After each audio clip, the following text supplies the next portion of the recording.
Antrian Pertalite mengular mulai ganggu warga.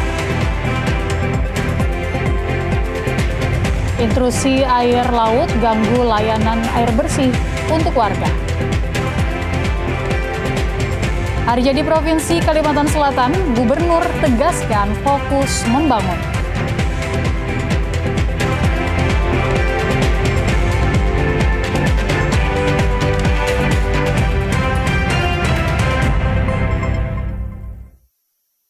Assalamualaikum warahmatullahi wabarakatuh, selamat sore dan salam damai Banua. Anda menyaksikan Kalimantan Selatan hari ini di edisi Rabu 12 Agustus 2026. Selain 3 informasi utama tadi, kami juga menghadirkan untuk Anda serangkaian peristiwa yang terjadi di Kalimantan Selatan dalam Kalimantan Selatan hari ini. Bersama saya Aisyah Irya, ini dia Kalimantan Selatan hari ini selengkapnya.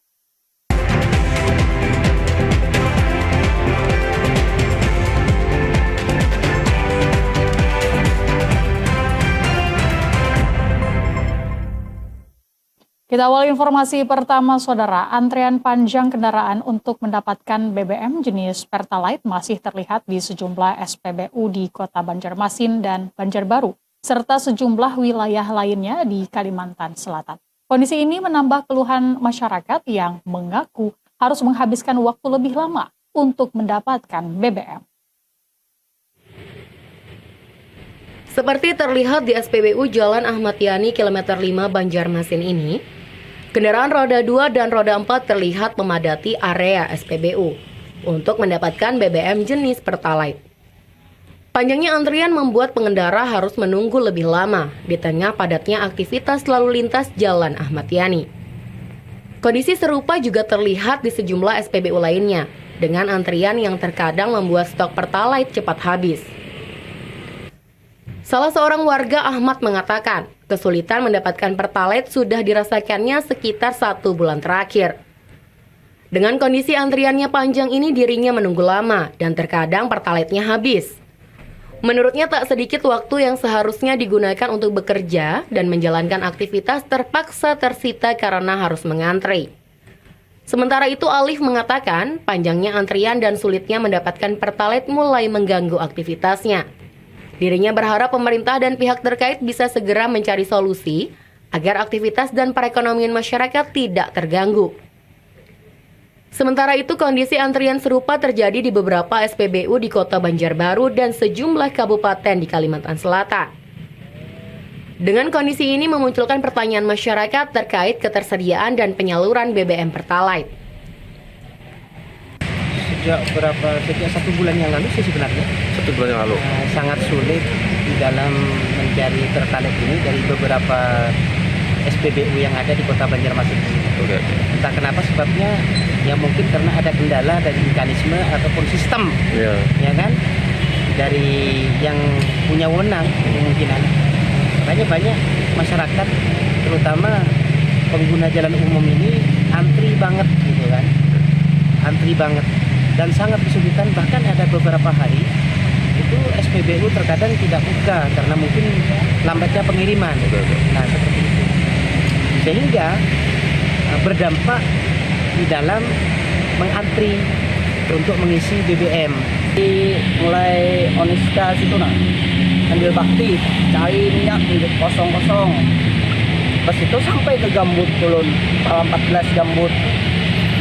Ada dapat tapi 1 jam lebih ngantri sampai itulah 1 jam lebih bang, ulun ngantri hampir tengah 2 jam langsung ulun kendaraan ganal sama kecil itu dilainkan, jadi kan kawah ulun duluan gitu nah, sama ngantri kendaraan kecil-kecil. Antrian panjang yang menjadi keluhan di sejumlah SPBU selama sebulan terakhir ini.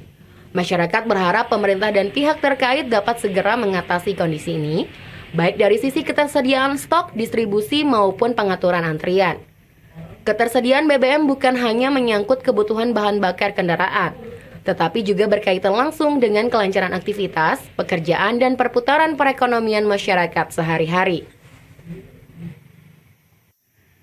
Tim kemarau dan intrusi air laut di Sungai Bilu menyebabkan meningkatnya kadar garam air baku dan gangguan distribusi air bersih untuk masyarakat dan pelanggan. Kondisi ini menjadi tantangan PAM Banjarmasin dalam menjaga pelayanan air bersih kepada 198 ribu pelanggan dan masyarakat hingga beberapa pekan ke depan. Puncak musim kemarau dan intrusi air laut pada intake air baku yang terjadi beberapa hari terakhir menjadi tantangan PAM Banjarmasin dalam menjaga pelayanan air bersih. Dengan menurunnya debit sungai dan intrusi air laut yang masuk ke Sungai Bilu menyebabkan tingginya kadar klorida pada air baku yang berdampak pada distribusi air ke sekitar 198 ribu pelanggan dan masyarakat Banjarmasin. Direktur Utama PT Air Minum Banjarmasin, Zulbadi, mengatakan, dari data PAM Banjarmasin per 11 Agustus 2026, telah menunjukkan kadar klorida di intake Sungai Bilu pukul 11 WITA mencapai 2.740 mg per liter dan turun menjadi 1.322 mg per liter pada pukul 15.00 sore. Namun menurut Zulbadi, kondisi ini masih jauh di atas batas rekomendasi 300 mg per liter. Dengan kondisi yang ada ini, membuat intake air baku di Sungai Bilu dihentikan sementara dan distribusi air di sejumlah wilayah turun 10 hingga 40%. Kadar garam di air baku kita itu meningkat sangat tinggi dari ketentuan yang ditetapkan sesuai dengan Permenkes. Itu ketentuan yang ditetapkan itu sekitar 250 ppm miligram per liter. Tetapi kondisi di air baku kita pada saat ini sudah mencapai 2.470 mg per liter. Artinya di luar ambang batas yang ditetapkan, sehingga menyebabkan turunnya kapasitas yang kita produksi yang berdampak kepada distribusi air. Dan untuk mengatasi hal ini, tentunya kami mencari beberapa solusi strategi. Salah satu contohnya itu dengan cara melakukan blending atau mix air baku dari air baku Sungai Bilu yang terinduksi air laut asin dengan air baku yang tidak terinduksi air laut yang berasal dari pipa 2 yang air bakunya berasal dari Pematang Panjang dan Sungai Tabuk. Untuk mengatasi hal tersebut pada saat ini kami memberi kesempatan kepada masyarakat untuk meminta air kepada PT Air Minum Banjarmasin melalui surat dan akan kami kirim melalui mobil tangki. Kemudian untuk himbauan, kami himbau kepada masyarakat untuk bijak menggunakan air, gunakan air seperlunya, kemudian usahakan memiliki tampungan. Zulbadi menambahkan untuk kondisi saat ini, PAM Banjarmasin sangat bergantung pada faktor alam. Jika hujan turun dan debit sungai meningkat, air laut diharapkan terdorong kembali ke laut, sehingga kadar garam menurun. Sementara itu, untuk membantu pelanggan terdampak, PAM Banjarmasin menyiapkan distribusi air melalui mobil tangki, dengan mengajukan permintaan air dan akan dilayani sesuai ketersediaan armada. PAM Banjarmasin juga mengimbau masyarakat bijak dalam menggunakan air, serta menyiapkan tempat penampungan di rumah. Saat ini pemantauan kadar klorida dan kondisi air baku terus dilakukan, sambil menunggu hujan dan debit sungai kembali normal. Kita beralih ke informasi lain, Saudara. Persiapan bulan Maulid dan tekan inflasi, pemerintah Kabupaten Hulu Sungai Tengah bakal subsidi beras siam. Subsidi beras siam ini akan didistribusikan di Pasar Keramat Barabai. Pemerintah Kabupaten Hulu Sungai Tengah dipastikan bakal mensubsidi beras siam yang nantinya dinamai Siam Bupati. Kepastian subsidi beras ini disampaikan saat Bupati Hulu Sungai Tengah Samsul Rizal bersama Gubernur Kalsel Haji Muhyiddin melakukan monitoring inflasi di Pasar Keramat Barabai. Kepala Dinas Perdagangan Hulu Sungai Tengah Irfan Sunarko menjelaskan, harga siam di pasaran saat ini sekitar Rp15.000 per liter. Setelah subsidi nantinya diupayakan bisa dijual pada harga Rp10.000. Sementara itu, Kepala Perumbulok Cabang Barabai Riza Wahyudi mengatakan, program intervensi komoditi beras ini tetap akan memperhatikan margin keuntungan pedagang agar ekonomi di pasar tetap berputar. Untuk beras subsidi ini akan didistribusikan pada bulan Agustus ini sembari menunggu finalisasi bersama pemerintah daerah. Pensi saat ini kan di pasaran per liternya tuh di harga sekitaran 15.000 per liter. Nah, seperti tadi sudah disampaikan oleh Pak Gubernur dan juga Pak Bupati, insya Allah akan kami subsidi sehingga beras siam Bupati nanti akan ada di pasar SP2KP di Pasar Keramat kerjasama dengan Bulog di harga Rp10.000 per liter. Irfan Sunarko menambahkan, selain subsidi beras, sepanjang Agustus ini akan dilaksanakan pasar murah di 9 titik yang tersebar di berbagai kecamatan. Pasar murah perdana telah dilaksanakan di Taman Dwi Warna Barabai. Ahmad Rizky, kontributor TVRI Kalimantan Selatan. Saudara, usai jeda kami hadirkan untuk Anda informasi terkait harga pakan ikan dan juga unggas yang naik. Informasi selengkapnya sesaat lagi.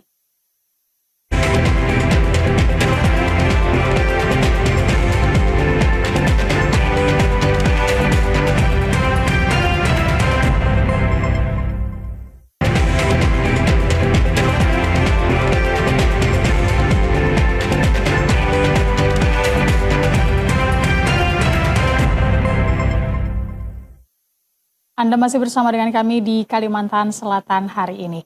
Pasca kenaikan harga plastik dan BBM beberapa waktu lalu, harga sejumlah kebutuhan masyarakat turut terdampak naik.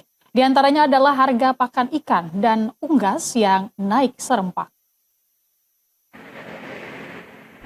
Kenaikan harga berbagai kebutuhan pokok seperti plastik dan BBM sejak beberapa bulan yang lalu memiliki efek domino kepada sejumlah kebutuhan masyarakat.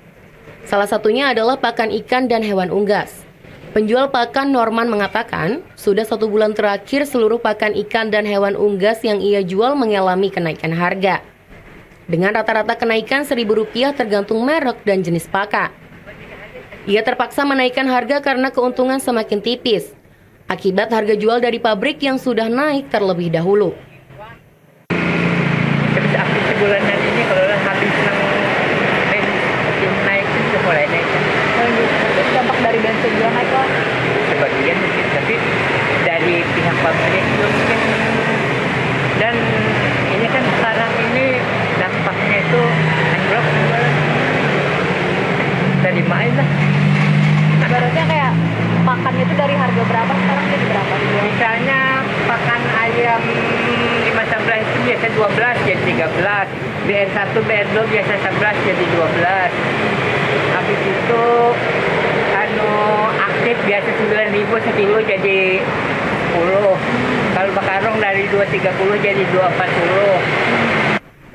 Norman menambahkan pasca kenaikan harga, penjualan pakan di tokonya mengalami penurunan drastis.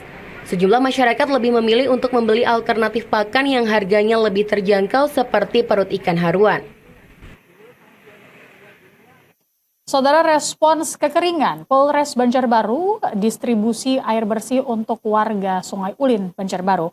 Warga menyebutkan bahwa air bersih dalam kondisi saat ini lebih berharga dari sembako. Musim kemarau panjang yang tengah melanda di wilayah Kota Banjarbaru berdampak signifikan terhadap ketersediaan air bersih bagi warga.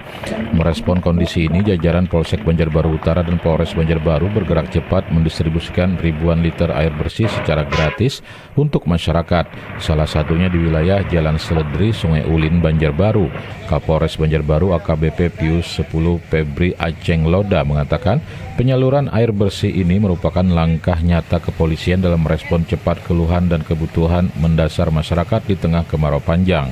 Jadi menjawab permintaan masyarakat karena saat ini terjadi musim kemarau yang sangat panjang, banyak sumur-sumur yang kering, jadi masyarakat mengalami kekurangan air bersih. Terkait dengan itu, Polres Banjarbaru bersama PT Intan Banjar melaksanakan ataupun menjawab keluhan masyarakat dengan membagi air bersih secara gratis. Salah seorang warga Asih mengaku sudah lama terdampak kekeringan.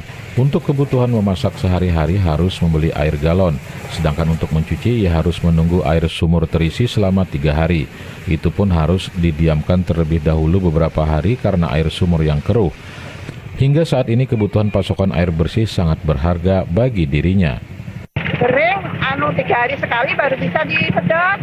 Nggak ada 1 bulan. Biasanya digunakan untuk apa aja nih Bu? Untuk minum segala. Cuma kalau sudah gini airnya kuning seperti teh. Kayak teh bening itu loh Pak. Oke. Untuk minum-minum kan biasanya beli kah? Apa gimana untuk masak-masak? Beli kalau untuk minum. Untuk memenuhi kebutuhan warga, Polres Banjarbaru menyalurkan sekitar 15.000 liter air bersih pada tahap awal penyaluran.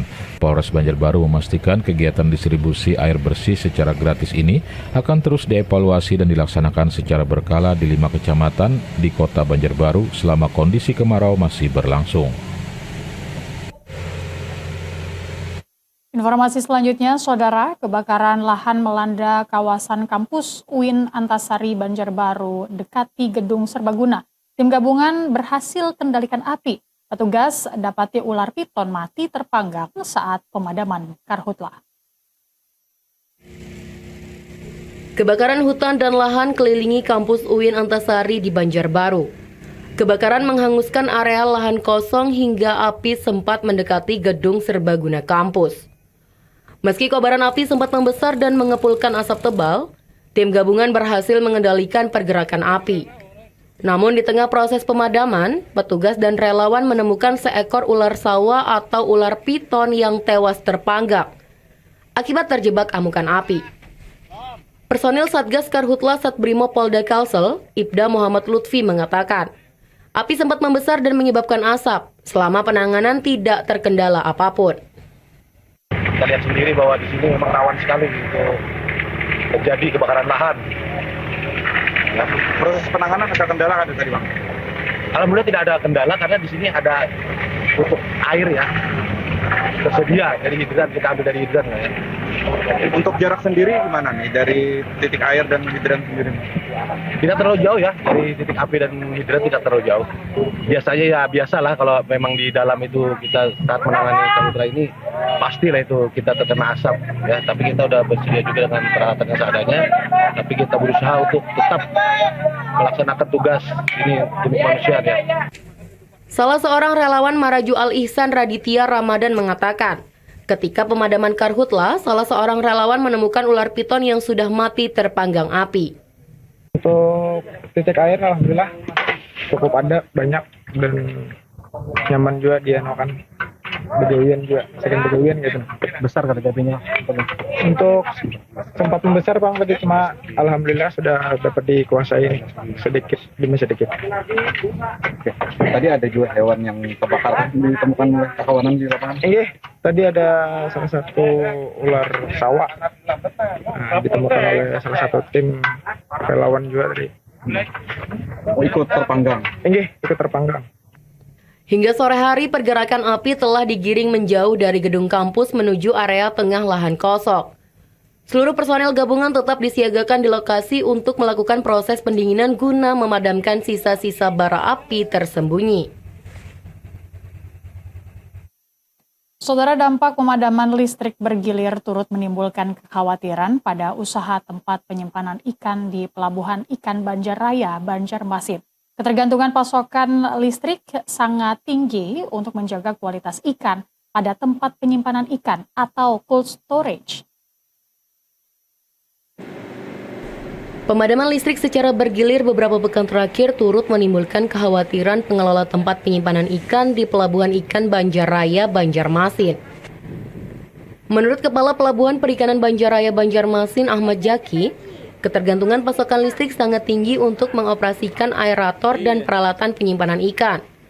Meski tempat penyimpanan ikan atau cold storage memiliki daya tahan 5 hingga 10 jam saat pemadaman. Namun pemadaman yang secara berulang juga berdampak pada kualitas ikan. Untuk menjaga kualitas ikan membutuhkan suhu rendah berkisar minus 15 derajat Celcius hingga minus 18 derajat Celcius agar tetap segar. Putusnya aliran listrik dalam kurun waktu lama berpotensi pada meningkatnya suhu ruang dan berdampak pada kualitas ikan. Dengan adanya ini ya mungkin ada sedikit berpengaruh lah. Cuma dengan jarak waktu tersebut masih bisa bertahan. Soalnya kan kalau cold storage kita ini kalau dalam kondisi listrik padam dia masih mampu bertahan antara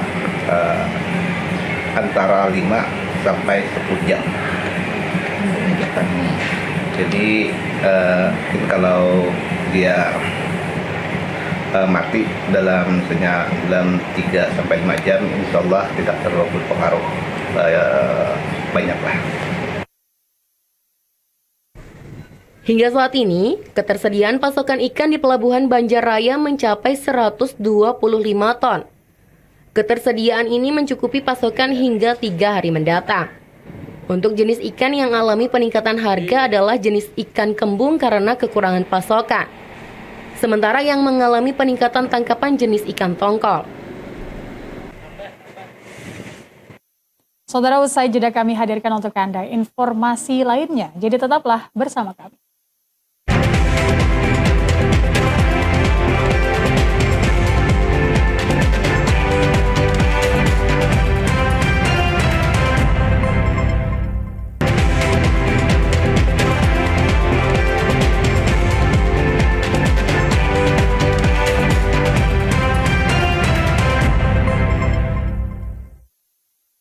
Terima kasih saudara, Anda masih bersama kami. Pemerintah pusat, provinsi, dan kabupaten kota memiliki program rehabilitasi rumah untuk warga negara Indonesia.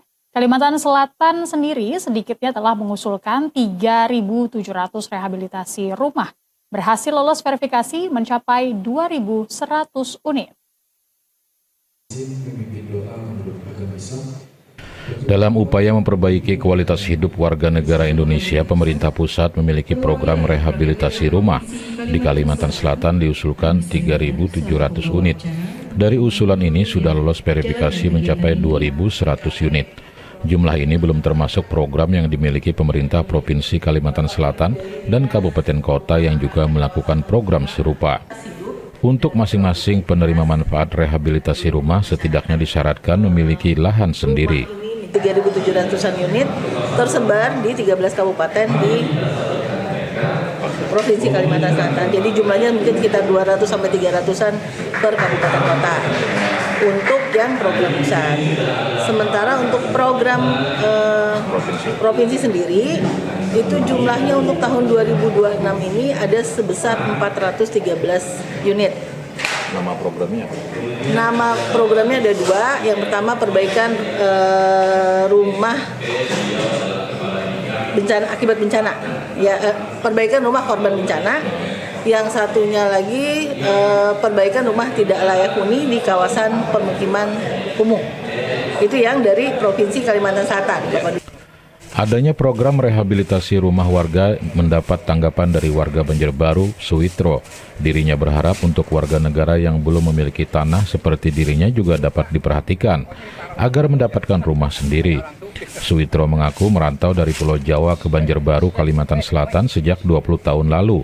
Hingga kini masih belum memiliki rumah sendiri dan masih tinggal di rumah kumuh di atas tanah pinjaman. Kalau beda rumah nyata yang punya tanah lah Pak lah. Kalau kayak ulun ini terus gimana nasibnya Pak? Rumah nggak ada, rumah kayak ini, tapi nggak punya tanah. Tapi saya juga warga Indonesia lah Pak. Terus gimana Pak? Para pemerintah itu tanggapannya gimana supaya saya ini kayak orang itu nah, itu aja Pak. Gimana? Tolonglah dibantu kayak apa caranya atau dikasih rumah lah apa? Saya mau. Ini numpang Numpang tanah orang. Kerja apa nih Mas ini Pak? Ini tani Pak. Tanam. Jadi sementara ini nah hidup aja Pak. Dengan adanya peningkatan kualitas tempat tinggal diharapkan derajat hidup warga negara Indonesia juga semakin meningkat. Saudara, pemerintah Provinsi Kalimantan Selatan mendukung upaya penguatan pesantren dengan program Pesantrenku Aman yang digerakkan oleh pengurus besar Nahdlatul Ulama Pusat. Dinamika pengelolaan pesantren terus menjadi pusat perhatian untuk memperkuat peran pesantren dalam pendidikan dan pembinaan generasi muda Islami yang berakhlak mulia dan menjaga nilai-nilai kebangsaan, aman dan nyaman didukung pemerintah Provinsi Kalimantan Selatan. Gubernur Kalimantan Selatan melalui Kepala Biro Kesra Fahrul Razi mengatakan penting bagi semua pihak untuk menciptakan suasana pesantren yang aman dan nyaman sebagai wadah mendidik dan mencetak para alim ulama serta cendekia muslim yang peduli dengan agama dan bangsa. Pemerintah Provinsi Kalimantan Selatan menyambut baik dan mengapresiasi kegiatan yang dilakukan oleh PBNU beserta jajaran, dan ini kegiatan dilaksanakan di beberapa tempat ya di Kalimantan Selatan dan di provinsi lain. Tentu adalah mengangkat marwah dari pesantren itu sendiri yang aman, tentunya nyaman dan santri berakhlakul karimah. Sementara Ketua PBNU Pusat Kiai Haji Yahya Khalil Stakuf mengatakan pesantren sebagai basis mencetak generasi penerus yang telah terbukti berkontribusi dalam pembangunan bangsa.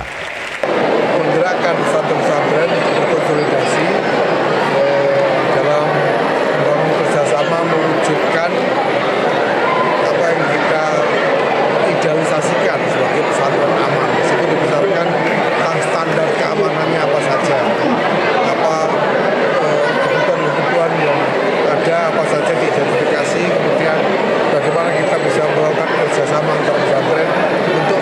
Dalam kunjungan di pesantren Darul Ilmi Banjarbaru, Ketua PBNU Pusat juga bersilaturahmi dengan para pengurus pondok pesantren di Kalimantan Selatan, didampingi para pengurus PBNU Pusat lainnya, pengurus NU Provinsi dan Kabupaten Kota di Kalimantan Selatan. Kita beralih ke informasi dari Kabupaten Tapin, Saudara. Pemerintah Kabupaten Tapin bersama dengan tokoh agama dan masyarakat menggelar doa tolak bala bersama. Kegiatan ini digelar setiap tahun pada saat hari Rabu terakhir bulan Safar kalender Hijriah. Ratusan orang yang terdiri dari para pejabat, ulama, tokoh masyarakat, pelajar dan warga gelar doa tolak bala bersama. Kegiatan digelar di Masjid Nurul Falah Dulang, Kabupaten Tapin. Pelaksanaan doa tolak bala ini digelar pada hari Rabu terakhir di bulan Safar kalender Hijriah, bertujuan untuk menolak bala dan musibah, sekaligus memohon perlindungan serta keberkahan dari Allah Subhanahu wa Ta'ala. Doa bersama dipimpin langsung oleh Kiai Haji Ahmad Barmawi atau Guru Kulur. Wakil Bupati Tapin Juanda mengatakan adanya doa tolak bala bersama ini tidak lain agar di Kabupaten Tapin tidak terjadi bencana, khususnya saat ini pada musim kemarau. Jadi doa tolak bala ini adalah kebiasaan masyarakat Kalimantan Selatan pada umumnya dan Kabupaten Tapin pada khususnya.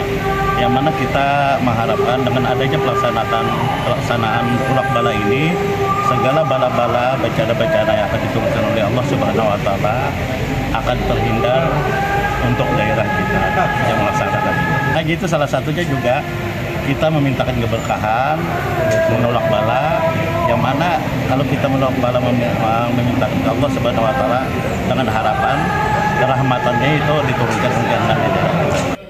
Selain memanjatkan doa, kegiatan ini juga diisi dengan tausiah yang mengajak seluruh masyarakat untuk terus meningkatkan ketakwaan dan menjaga kerukunan demi terciptanya kondisi wilayah yang aman dan kondusif.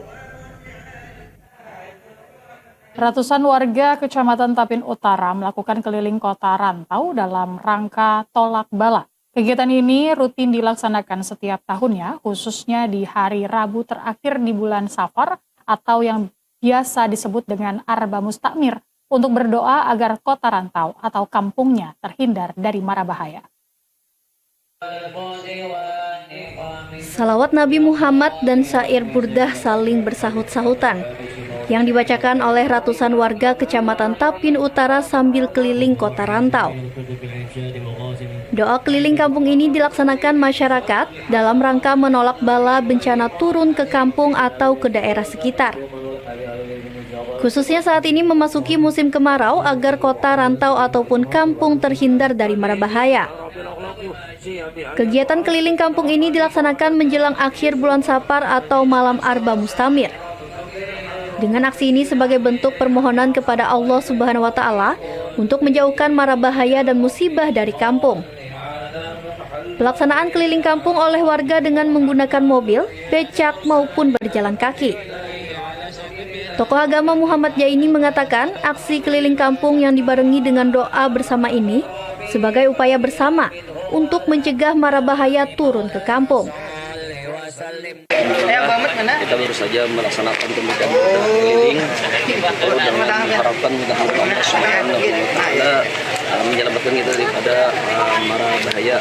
Wabil khusus ya Pak, besok yaitu hari Rabu Arba Mustamir yang mana disebutkan dalam kitab Tuzun Najib Suruh bahwasanya akan turun 340.000 bala. Jadi mudah-mudahan dengan adanya acara pembukaan berdah keliling kita diberi keselamatan oleh Allah wabil khusus tempat kita ini dan pada umumnya Indonesia negara kita tercinta. Biasanya aksi keliling kampung ini masyarakat menggunakan obor sebagai penerangan dan berjalan kaki. Namun dikarenakan membahayakan sehingga menggunakan mobil. Saudara, usai jeda kami hadirkan untuk Anda informasi menarik dan juga penting lainnya, jadi tetaplah bersama kami.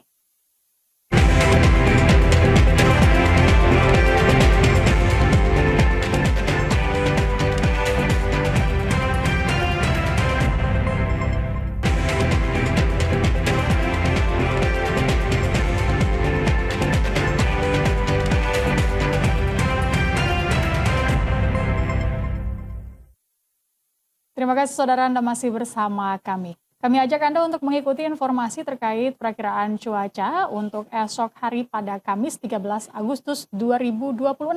Informasi akan disampaikan oleh perakirawan Utari Randiana dari Stasiun Meteorologi Syamsuddinur, Banjarmasin. Halo Sobat Cuaca, jumpa lagi dalam update perakiraan cuaca wilayah Kalimantan Selatan yang berlaku untuk esok hari, Kamis 13 Agustus 2026, bersama saya, Utari Randiana, perakirawan Stasiun Meteorologi Syamsuddinur Banjarmasin. Sobat Cuaca, berdasarkan perakiraan angin di lapisan 3000 feet untuk esok hari, angin di wilayah Indonesia dominan bertiup dari arah timur hingga tenggara dengan kecepatan 6 hingga 25 knot. Untuk wilayah Kalimantan Selatan, angin dominan bertiup dari arah tenggara dengan kecepatan 5 hingga 21 knot. Kondisi cuaca secara umum di wilayah Kalimantan Selatan untuk esok hari, angin permukaan diperkirakan dominan bertiup dari arah timur laut hingga tenggara dengan kecepatan 5 hingga 15 km per jam. Suhu udara diperkirakan berkisar antara 23 hingga 34 derajat Celcius dengan nilai kelembapan udara berkisar antara 47 hingga 93%. Selanjutnya untuk perakiraan cuaca pada dini hari, secara umum cuaca diperkirakan cerah berawan di seluruh kota dan kabupaten di Kalimantan Selatan. Untuk pagi hari, cuaca diperkirakan cerah berawan dan perlu diwaspadai untuk udara kabur akibat asap di wilayah Kota Banjarmasin, Kota Banjarbaru, dan Kabupaten Banjar. Selanjutnya untuk siang hingga sore hari, cuaca juga masih diperkirakan cerah berawan di hampir seluruh wilayah di Kalimantan Selatan. Dan kondisi serupa masih diperkirakan akan berlangsung hingga malam hari. Sobat Cuaca, berikut informasi perakiraan tinggi gelombang. Bagi sobat cuaca yang akan beraktivitas di laut, tinggi gelombang di perairan Banjarmasin masuk dalam kategori rendah, yakni berkisar antara 0,5 hingga 1,25 meter. Sedangkan untuk wilayah perairan Tanah Laut, Tanah Bumbu, dan Kota Baru, esok hari masuk dalam kategori sedang, yaitu berkisar antara 1,25 hingga 2,5 meter. Sehingga perlu diwaspadai bagi perahu nelayan, kapal tongkang, dan kapal feri terhadap potensi gelombang tinggi yang dapat mencapai 2,5 meter di wilayah perairan tersebut. Selanjutnya kita beralih ke informasi tingkat intensitas api untuk kebakaran hutan dan lahan. Untuk esok hari secara umum wilayah Kalimantan Selatan berada pada kategori tinggi hingga sangat tinggi, sehingga api akan sulit untuk dikendalikan atau dipadamkan jika terjadi kebakaran hutan dan lahan. Untuk itu, kami menghimbau kepada masyarakat Kalimantan Selatan untuk turut serta dalam aksi mencegah terjadinya kebakaran hutan dan lahan dengan cara tidak membuang puntung rokok dan membakar sampah secara sembarangan, menghindari praktek pembukaan lahan dengan cara dibakar, serta senantiasa berhati-hati terhadap potensi kebakaran hutan lahan yang dapat menyebabkan kabut asap. Demikian update perakiraan cuaca wilayah Kalimantan Selatan yang dapat kami sampaikan. Untuk informasi lebih lengkap, Sobat dapat mengakses aplikasi Info BMKG atau bisa juga melalui Instagram kami di @cacakalsel. Selamat melanjutkan aktivitas Anda. Terima kasih dan sampai jumpa.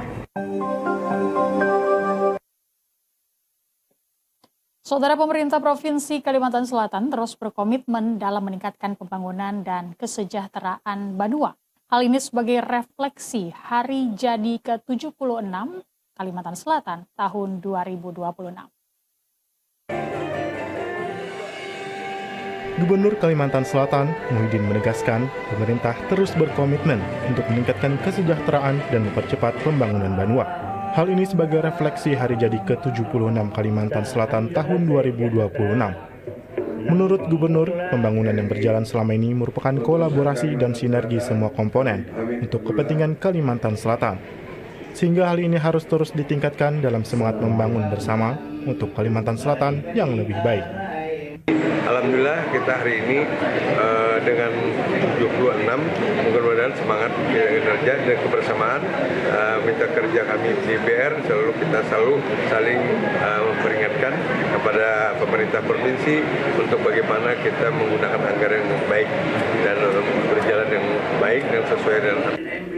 Dalam rapat paripurna DPRD Kalimantan Selatan dengan agenda paripurna Hari Jadi ke-76 Kalimantan Selatan, Gubernur juga mengapresiasi DPRD dalam mendukung pembangunan daerah, terutama dalam sinergi pembahasan APBD Perubahan 2026 dan APBD 2027. Ketua DPRD Kalimantan Selatan, Supian Haka, mengapresiasi sinergi dan kolaborasi pemerintah provinsi dan DPRD dalam membangun daerah. Sehingga Hari Jadi ke-76 Kalimantan Selatan tahun 2026 menjadi titik penting dalam membangun bersama. Menyambut puncak Hari Jadi ke-76 Kalimantan Selatan tahun 2026, DPRD Kalimantan Selatan menggelar rapat paripurna istimewa dengan agenda Hari Jadi Provinsi. Rapat yang dipimpin Ketua DPRD Kalimantan Selatan, Supian Haka ini, selain dihadiri Gubernur dan Wakil Gubernur Kalimantan Selatan, juga hadir mantan Gubernur Kalimantan Selatan, Sahbiri Nur, dan unsur Forkopimda, serta anggota DPR RI dan DPD RI, Dapil Kalimantan Selatan. Supian Haka mengapresiasi kolaborasi dan sinergi pemerintah provinsi dan DPRD selama ini dalam percepatan pembangunan daerah, sehingga Hari Jadi tahun ini menjadi lebih bermakna. Yang malam kita diwan demi membangun bersama sesuai dengan usulan Propimda masing-masing, bukan Propimda, dinas-dinasnya terkait. DPR mengadopsi mengadakan rapat bangga sampai jam 3 malam. Ternyata baru kali ini mungkin mudah-mudahan kami yang utama se-Indonesia tanggal 13 hari ini dikatuk sudah baik perubahan di APBD perubahan maupun di 2027. Itu sangat bangga kami kepada rekan-rekan DPR yang selalu mendukung program-program pemerintah sesuai dengan misi-misi bekerja bersama, semua dan bekerja untuk rakyat demi rakyat. Supian Haka yang juga Ketua DPRD Kalimantan Selatan 2 periode ini menegaskan, kolaborasi menjadi kunci penting dalam pembangunan daerah. Sehingga Kalimantan Selatan di usianya yang ke-76 tahun ini terus menunjukkan capaian pembangunan yang membanggakan, termasuk di tingkat nasional. Wali Kota dan Wakil Wali Kota Banjarmasin serta sejumlah unsur lingkup pemerintahan Kota Banjarmasin membagikan 7.000 bendera merah putih secara gratis kepada para pengguna jalan di kawasan perempatan Lambung Makurat. Kegiatan ini dalam rangka menyemarakan HUT ke-81 kemerdekaan Republik Indonesia. Dalam rangka menyemarakan hari ulang tahun ke-81 kemerdekaan Republik Indonesia, Wali Kota Banjarmasin Muhammad Yamin pimpin aksi pembagian 7.000 bendera merah putih secara gratis bagi pengguna jalan di kawasan perempatan Lambung Mangkurat. Pembagian bendera merah putih juga merupakan inisiatif para kepala SKPD Kota Banjarmasin dan kelurahan dengan total mencapai 10.000 bendera yang selanjutnya akan dibagikan kepada masyarakat dan sekolah-sekolah. Menurut Wali Kota Banjarmasin Muhammad Yamin, pembagian bendera merupakan upaya pemerintah untuk mengajak masyarakat turut memeriahkan bulan kemerdekaan dan menumbuhkan semangat kebersamaan dan nasionalisme, serta menekankan pembagian bendera hari ini sudah terlambat. Seharusnya dilaksanakan di awal bulan Agustus, dan menjadi catatan untuk tahun mendatang agar lebih terencana. Ya, alhamdulillah ya hari ini kita bersama jajaran juga ya dari Polri dan seluruh pimpinan tinggi Pratama di pemerintah Kota Banjarmasin, kita akan membagikan sebanyak kurang lebih sekitar 7.000 ya bendera merah putih, yang mana ini juga kepala SKPD semua, dan ditambah mungkin beberapa inisiatif kepala SKPD dan kelurahan juga mungkin sampai 10.000 lah ya membagi bendera merah putih. Tentu memang seyogyanya di awal bulan ya kita melaksanakan. Insya Allah tahun depan harus dijadikan catatan, tahun depan harus sebelum memasuki bulan Agustus, bulan kemerdekaan Republik Indonesia, kita sudah harus membagikan bendera ini kepada masyarakat kita di Kota Banjarmasin. Aksi pembagian bendera merah putih tidak hanya dilaksanakan di jalan raya. Masing-masing satuan kerja perangkat daerah SKPD juga telah bergerak membagikan bendera kepada masyarakat. Pemerintah juga berharap agar momentum HUT ke-81 kemerdekaan Republik Indonesia dirayakan secara semarak dengan semangat kebersamaan untuk Indonesia maju, Banjarmasin maju dan sejahtera. Saudara, tetaplah bersama dengan kami karena kami akan hadirkan untuk Anda informasi lainnya. Jadi tetaplah bersama kami.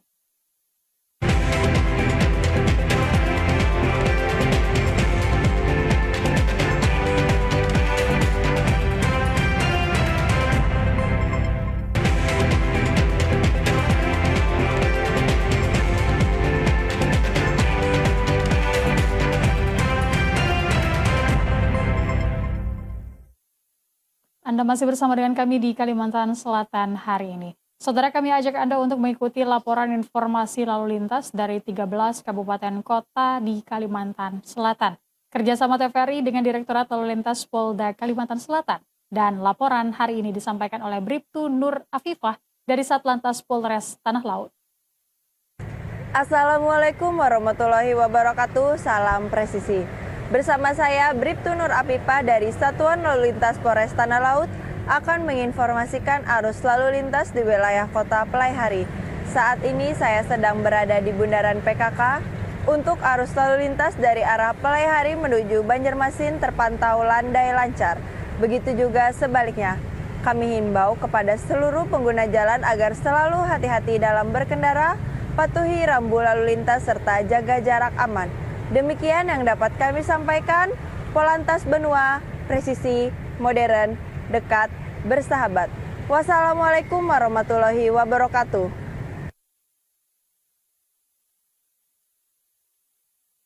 Saudara, informasi selanjutnya, Universitas Lambung Mangkurat kembali menambah capaian di bidang akademik.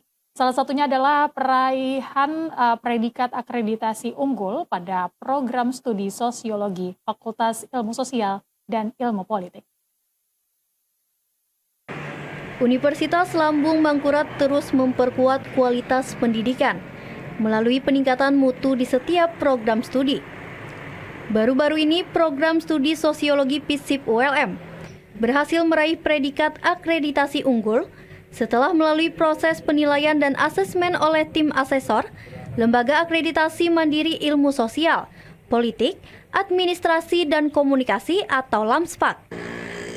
Capaian akreditasi unggul ini menjadi capaian terbaru ULM dalam meningkatkan kualitas pendidikan sekaligus menjadikan program studi sosiologi sebagai prodi ke-71 yang meraih akreditasi unggul. Rektor ULM Profesor Ahmad Alim Bahri mengatakan, pencapaian ini tidak terlepas dari kerja dan komitmen pimpinan fakultas, civitas akademika, serta program studi sosiologi dalam memenuhi berbagai standar penilaian akreditasi.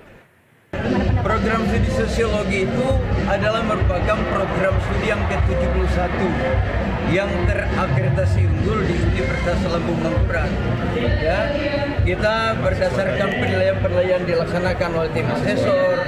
Kemudian tentu saja saya harus berterima kasih kepada pimpinan fakultas, kepada seluruh sivitas akademika FISIP, dan terutama para kaprodi yang telah mempersiapkan proses akreditasi dengan sebaik-baiknya, akhirnya meraih akreditasi unggul. Dengan capaian akreditasi unggul pada program studi sosiologi, ULM terus mendorong setiap program studi untuk meningkatkan mutu akademik, sekaligus menjadi bagian dari upaya memperkuat reputasi perguruan tinggi. Kita ke informasi lain, Saudara. Kejuaraan bulu tangkis John Lynn Badminton Club atau JBC 8 Open tahun 2026 resmi berakhir. Para juara menjadi bibit-bibit atlet potensial Kalimantan Selatan di ajang nasional. Setelah digelar selama sepekan, kejuaraan bulu tangkis John Lynn Badminton Club JBC 8 Open 2026 berakhir. Kurang lebih sebanyak 600 orang atlet dari berbagai daerah di Indonesia menunjukkan kepiawannya di ajang yang digelar selama sepekan dari tanggal 3 hingga 8 Agustus 2026 di Gor Exco Center Banjarmasin ini. Tingginya minat peserta menunjukkan semakin berkembangnya pembinaan olahraga bulu tangkis di daerah, khususnya Kalimantan Selatan. Dari laga tunggal putra berhasil menempati posisi pertama Trista Ahmad Faizi dari John Lynn Badminton Club. Posisi pertama tunggal putri Apolonia Scholastica Siti Reko dari Berkat Abadi Kabupaten Banjar. Ganda pemula putra M. Adib Ansyari berpasangan dengan Prabu Bumi Saputra dari Berkat Abadi Kabupaten Banjar. Ganda pemula putri Apika Balkis Humaira dan Brigita Nadine Alexandra dari Putra Permata Badminton Club. Diperlombakan pula ganda anak-anak dan remaja putra-putri. Apresiasi diberikan oleh Ketua Pelaksana JBC 8 Open tahun 2026, Nur Ahmadi. Ia berpesan agar para atlet tidak cepat berpuas diri dan tetap semangat berlatih. Dukungan juga datang dari Ketua PBSI Kota Banjarmasin, Aliansah, yang berharap agenda ini rutin digelar tiap tahunnya. Saya ucapkan selamat kepada para pemenang ya, tapi jangan lupa bahwa juara itu tidak hanya sampai di sini, masih ada tahapan lainnya dan itu akan lebih sulit dihadapi. Ya, jadi harapan saya sih tetap berlatih, tetap berjuang, motivasi tetap ditingkatkan. Kompetisi ini luar biasa ya. Kalau bisa di Banjarmasin agenda setahun sekali lah dari Jondan kan untuk pembinaan usia dini, dan kita PBSI Kota berterima kasih diadakannya di Banjarmasin. Itu betul-betul terasa untuk anak usia dini dan juga dewasa. Karena selama ini kan kita kering kegiatan, artinya jarang ada kegiatan yang seperti ini. Jadi harapan kita sebagai PBSI Kota Banjarmasin mengharap agenda ini diadakan tiap tahun lah di Banjarmasin. Dengan animo peserta yang cukup tinggi, pihak John Lynn Badminton Club berharap bisa terus melakukan kejuaraan seperti ini, serta bisa melahirkan bibit-bibit atlet potensial di daerah khususnya Kalimantan Selatan. Komisi 2 DPRD Provinsi Kalimantan Selatan bersama Wakil Ketua DPRD Provinsi Kalimantan Selatan Kartoyo serta Badan Pendapatan Daerah melaksanakan monitoring dan evaluasi pengelolaan retribusi daerah di Badan Penghubung Provinsi Kalimantan Selatan. Kegiatan tersebut bertujuan untuk mengidentifikasi potensi peningkatan pendapatan asli daerah melalui optimalisasi pemanfaatan aset milik pemerintah Provinsi Kalimantan Selatan. Dari hasil monitoring DPRD Kalimantan Selatan menilai Badan Penghubung masih memiliki peluang besar untuk meningkatkan penerimaan daerah. Salah satu langkah yang didorong yakni memperkuat sinergi antara pemerintah Provinsi Kalimantan Selatan dengan pemerintah kabupaten kota agar memanfaatkan fasilitas Badan Penghubung sebagai lokasi pelaksanaan berbagai kegiatan kedinasan di Jakarta. Wakil Ketua DPRD Provinsi Kalimantan Selatan, Haji Kartoyo mengatakan, hasil pendalaman yang dilakukan menunjukkan adanya peluang peningkatan pendapatan apabila seluruh pemerintah daerah di Kalimantan Selatan dapat mengoptimalkan penggunaan fasilitas Badan Penghubung. Seperti pemanfaatan aula sebagai tempat rapat maupun kegiatan pemerintahan akan berdampak pada meningkatnya tingkat hunian kamar atau mes yang tersedia hingga peningkatan kualitas pelayanan kepada pengguna fasilitas. Hari ini kita melaksanakan pendalaman pendapatan di Badan Penghubung kita. Alhamdulillah tadi sudah terbuka bahwa pendapatan di Badan Penghubung bisa kita tingkatkan. Hanya memang di sini kita arahkan, kita fokuskan ke setiap pemerintah daerah, baik provinsi, kabupaten, dan kota. Jadi mudah-mudahan ke depannya untuk meningkatkan pendapatan tadi, kita ada koordinasi dengan pemerintah kabupaten, kota, dan provinsi. Setiap ada kegiatan itu dilakukan di Badan Penghubung. Nah, untuk itu secara tidak langsung kita pendapatannya meningkat. Melalui monitoring dan evaluasi, DPRD Provinsi Kalimantan Selatan berharap pengelolaan badan penghubung dapat terus ditingkatkan sehingga aset daerah mampu dimanfaatkan secara maksimal, memberikan pelayanan yang lebih baik kepada masyarakat, serta menjadi salah satu sumber strategis dalam mendukung peningkatan pendapatan asli daerah atau PAD. Memastikan nilai historis Asrama Mahasiswa Kalimantan Selatan AMKS Hasanuddin HM di Jawa Timur tetap berlanjut dengan dukungan fasilitas yang memadai. Komisi 1 DPRD Kalimantan Selatan menegaskan komitmen legislatif dalam mengawal renovasi dan peningkatan sarana pendukung bagi mahasiswa. Berdiri sejak 5 April 1984 di Jalan Pucang Adi Surabaya, Asrama Mahasiswa Kalimantan Selatan AMKS Hasanuddin HM memiliki rekam jejak historis yang kuat. Didirikan pada masa kepemimpinan Gubernur Mistar Cokrokusumo, fasilitas ini dibangun oleh pemerintah Provinsi Kalimantan Selatan untuk menyediakan hunian layak bagi mahasiswa Banua yang menuntut ilmu di Jawa Timur. Sepanjang sejarahnya, asrama ini bukan sekedar tempat tinggal, melainkan rumah kedua yang syarat nilai kebersamaan dan saksi lahirnya para intelektual serta tokoh-tokoh hebat asal Kalimantan Selatan. Untuk memastikan nilai historis tersebut tetap berlanjut dengan dukungan fasilitas yang memadai, Komisi 1 DPRD Kalimantan Selatan melakukan monitoring ke AMKS Hasanuddin.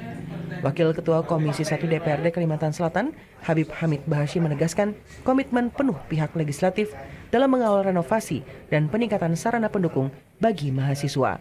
Kami tadi didampingi oleh Biro Umum juga, Pak Ayub dan kawan-kawan akan menindaklanjuti daripada kekurangan-kekurangan, baik itu kasurnya yang sudah tidak layak, kemudian kipas angin yang sudah tidak bisa diperbaiki lagi, kemudian ada tadi bangunan di atas tadi yang merembes. Nah, untuk itu perlu kiranya diperbaiki, dikondisikan agar tidak merembes airnya. Akan mendukung. Dan kita juga tadi menyarankan kepada mahasiswa yang mengelola ini agar bisa juga menyelenggarakan acara-acara di sini dan bisa memodifikasi, mengaktifkan kembali sosial medianya dan bisa mengundang senior-seniornya yang pernah menginap di sini yang sudah menjadi orang besar di Kalimantan Selatan. Bersama Biro Umum Setda Kalimantan Selatan yang turut mendampingi kunjungan ini akan segera menindaklanjuti pemenuhan dan permajaan prasarana AMKS. Selain pembenahan fisik, mahasiswa juga didorong untuk mengoptimalkan potensi asrama sebagai pusat interaksi dan kegiatan keorganisasian. Kunjungan serta perhatian dari jajaran Dewan mendapat apresiasi dari perwakilan penghuni asrama. Pengurus AMKS Hasanuddin, Adib Nur Rahman menyambut positif monitoring ini dan berharap dukungan dari pemerintah daerah dapat berlanjut secara berkesinambungan. Saudara, informasi tadi sekaligus menjadi informasi penutup kita pada Kalimantan Selatan hari ini. Dan saatnya saya Aisyah Ira mewakili kerabat kerja yang bertugas mengucapkan terima kasih atas kebersamaan Anda. Wassalamualaikum warahmatullahi wabarakatuh. Selamat sore dan salam damai Banua.